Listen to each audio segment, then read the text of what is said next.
Sudah berapa lama engkau hidup dengan tidak jujur, berkompromi dengan hidupmu yang tidak takut kepada Tuhan? Muhammadiyah, karena kami kepengen itu keluarga itu juga paham akan agamanya lebih baik lagi. Jadi saya masuk sekolah Muhammadiyah. Pas kebetulan orang tua saya sendiri adalah NU, bahasa sekarangnya NU ya.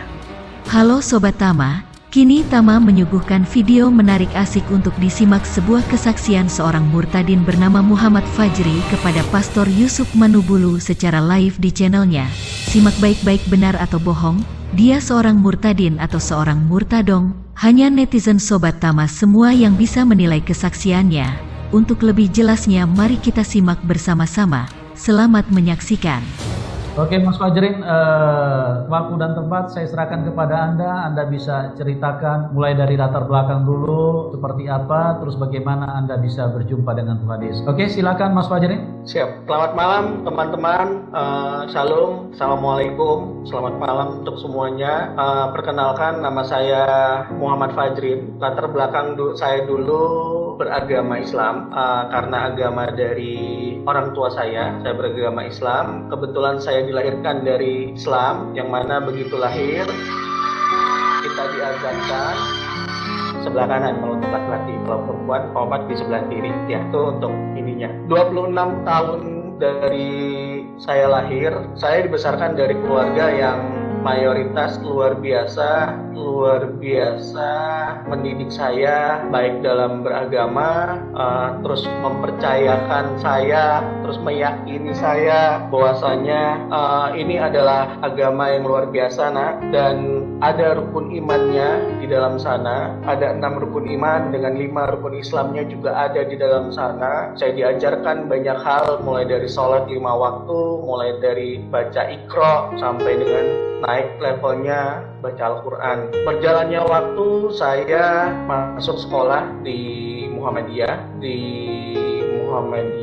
karena kami kepengen itu keluarga itu juga paham akan agamanya lebih baik lagi. Jadi saya masuk sekolah Muhammadiyah. Di sekolah Muhammadiyah saya belajar sama guru saya diajarkan tentang norma-norma Islam yang luar biasa, yang sangat baik, sangat bagus, menuntun saya, menjadi pedoman saya. Setelahnya saya di sana bersekolah sambil saya juga mencari di luar saya beberapa masjid, dan memang ternyata juga Muhammadiyah ini ajarannya luar biasa. Karena kenapa saya bilang luar biasa? Karena dia tidak ajaran yang tidak mengikuti tradisi. Dia benar-benar ya sesuai dengan tuntunan yang ada di dalam Al-Quran. Jadi pas kebetulan orang tua saya sendiri adalah NU, bahasa sekarangnya NU ya, yang ibaratnya umum lah. Jadi semuanya sama, cuman ada beberapa tradisi yang saya sempat ngebantah sama orang tua tentang kematian yang bahwasanya kita harus ada 3 hari, 7 hari, 40 hari, 100 hari dan 1000 hari. Itu saya bantah karena waktu itu nenek meninggal. Dan terus terang teman-teman, setiap yasinan tahlilan saya tidak akan datang, karena guru saya mengajarkan saat kamu datang ke orang tahlilan yang meninggal, kamu akan melihat bahwasanya di sana ada orang yang sudah bersedih meninggal. Kita makan dengan penuh kadang hawa nafsu dan kita doa. Mungkin nggak kamu doa buat yang mati itu? Saya bilang ya enggak juga sih, saya datang kadang niat saya juga untuk makan. Saya bilang doa sendiri aja. Tapi hasil saya memang diundang berapa kali untuk orang yang tahlilan, itu saya nggak pernah datang, nggak akan datang. Alasan saya ada aja, pasti ada aja. Karena saya dikasih tahu guru saya ya, kalau kamu makan, kamu ibaratnya makan rambut mayat itu, kamu ibaratnya makan dagingnya, makan matanya. Nah, selang waktu saya terus mencari Allah. Saya masuk ke sebuah masjid yang luar biasa, yang masjidnya dingin, suasananya dingin, suasananya ya enak, adem, semuanya ya saya tiru lah, saya aplikasiin ke diri saya sunnah rasulnya, mulai dari panjangkan jenggot tidak lebih dari dua genggam tangan. Saya hanya sepanjang ini, tapi nggak pernah sampai segini sih, saya paling segini batasnya. Terus pakai celana ngatung di atas mata kaki. Nah, saya ikutin, saya pahamin. Terus saya pernah berpikir juga, kok keningnya pada hitam-hitam, pada ada yang biru, ada yang sampai ungu ya. Terus saya tanya sama guru saya, "Jo, itu kenapa guru ya?" Itu terlalu sering sujud pada Allah, minta mencari, makanya dia seperti itu.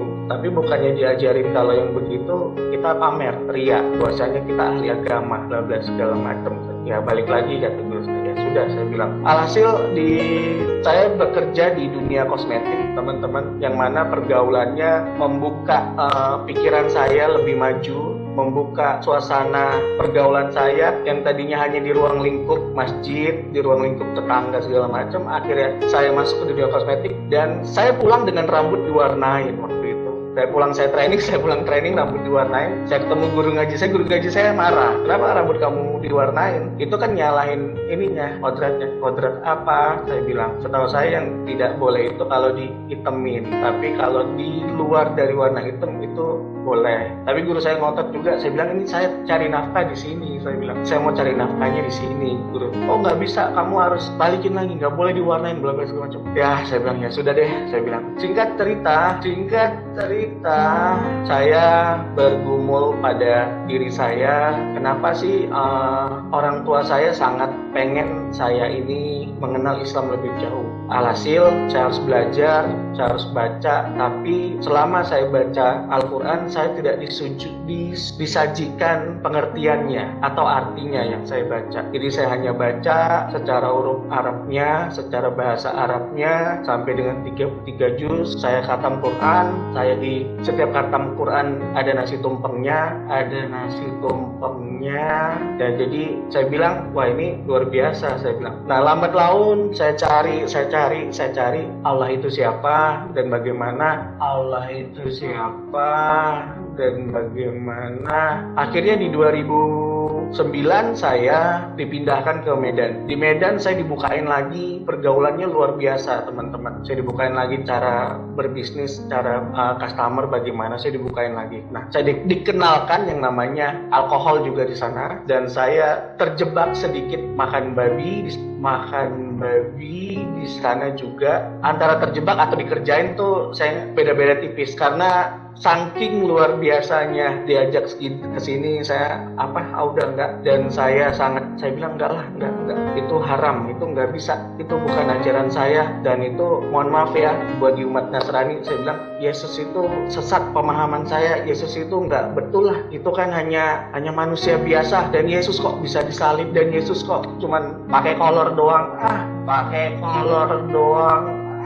Nggak sopan lah Tuhannya umat Kristen itu. Di tahun 2009 sampai 2011 saya di Medan. Selesai itu saya dipindahkan lagi hampir daerah Sumatera. Kenapa saya bilang hampir? Karena Aceh saja nggak saya injak. Jadi mulai dari Medan, Pekanbaru, Palembang, Batam, terus Bangka Belitung, terus Bengkulu, Lampung, itu udah saya injak. Di 2013 saya ditempatkan di 2013 akhir ya, mau ke 2014 saya ditempatkan di Palembang. Di saat itulah saya kenal yang namanya perempuan. Saya pengen pacaran. Jadi pada saat saya pacaran, saya kenalan, saya tanya namanya, agamanya. Dia bilang Katolik. Oke, peluang nih buat saya, karena pikiran saya kalau saya berhasil mengislamkan dia, saya dapat surganya Allah, saya dapat 72 juga bidadari, dan saya juga dapat berkat atau rezeki yang luar biasa sampai ke anak cucu saya. Ya sudah, saya ngomong sama orang tua. Akhirnya orang tua bilang, kalau kamu berani bawa dia ke keluarga kita, mama setuju. Tapi kalau kamu nggak berani bawa, mama nggak setuju. Ya sudah, dengan tekad kuat saya, sembari saya berdoa juga sama Allah, saya bilang, ya Allah, tunjukkanlah jalan yang terbaik buat hamba-Mu ini. Dan kalau memang itu jodoh hamba, dekatkanlah. Dan kalau memang bukan jodoh hamba, jauhkanlah. Jadi saya sudah coba sholat tahajud, sholat istikharah, Allah nggak jawab, Allah nggak kasih tahu apa-apa. Ini kenapa begini ya, saya bilang. Ya sudah deh, kalau memang begitu. Nah, selama dalam perjalanan juga saya bawa dia, ngelihat saya sholat, saya bawa dia ke masjid. Setiap pulang kerja, saya pasti sempetin sholat maghrib dulu, karena biasa sampai rumahnya malam. Nah, sholat isya saya bawa, saya mau yasinan. Alasan saya seperti itu. Saya bawa dia ke masjid juga, tapi memang benar yasinan pas malam Jumat. Ada di suatu masjid juga gelar yasinan setiap malam Jumat juga, salah satu masjid di Palembang. Nah, akhirnya lama kelamaan kok dia nggak goyah ya, kok dia malah ikut tapi dia nggak mau Mas jawab Fajrin. masalah saya lagi ya. Mas Fajrin, sorry Mas Fajrin, supaya nggak kelewatan mungkin waktu di masjid yang tadi Mas Fajrin sampaikan, ceritakan yang masjid radikal itu, yang pakai celana itu kan pada waktu itu ada yang kelompat di situ. Mungkin bisa disaksikan secara lengkap supaya orang lebih jelas. Jadi bagaimana waktu itu mau dijodohkan, terus Mas Fajrin ada beberapa hal yang perlu diceritakan, disampaikan kepada kita. Ya silakan Mas Fajrin. Iya, saya takut sinyalnya ini putus-putus jadi saya lompat-lompat. Ya, jadi Oke. jadi ini tidak maksimal kalau dilompat. Berapa lama engkau hidup dengan tidak jujur, berkompromi dengan hidupmu yang tidak takut kepada Tuhan. Dan kalau engkau 1 kali, 2 kali, 3 kali berani bohong, engkau seperti Petrus kali ketiga, sumpah demi nama Allah, aku tidak kenal Yesus. Demikian Sobat Tama kesaksian seorang murtadin.